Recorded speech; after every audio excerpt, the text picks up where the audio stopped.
Isang matinding revelasyon ang ibinunyag ni Senadora Imee kaugnay sa umunoy planong assassination laban kay dating Pangulong Rodrigo Duterte.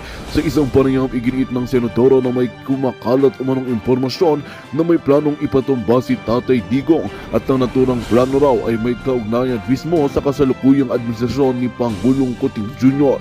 Ayon kay Senadora Imee, tila may ilang elemento sa gobyerno na gustong tuluyan ng alisin si Duterte sa eksena, lalo na't may usap-usapan na malapit na itong makauwi at mapalaya mula sa mga kasong kinakarap sa International Criminal Court. Para sa kampo ni Sen.Imee, isang bantaw mano si Duterte sa ilang personalidad sa gobyerno kahit may posibilidad na ginagawan ito ng paraan upang hindi na makabalik pa at makapagsalita. Samantala wala pang payag mula sa Malacanang kaugnay sa mga alegasyon ng Senadora. Sa kabila nito, nananawagan ng ilang mambabatas at supporters ni Duterte na imbisigahan agad ang isyu upang malaman ang buong katotohanan.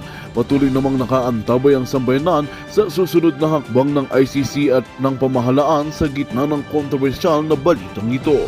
At yan nga ang balitang ating pagkakatutukan. Ngunit bago ang lahat, siguraduhin mag-subscribe at i-hit ang notification bell para sa patuloy na pagtutok sa mga silap ng bagong balita sa tunay na boses ng MASA.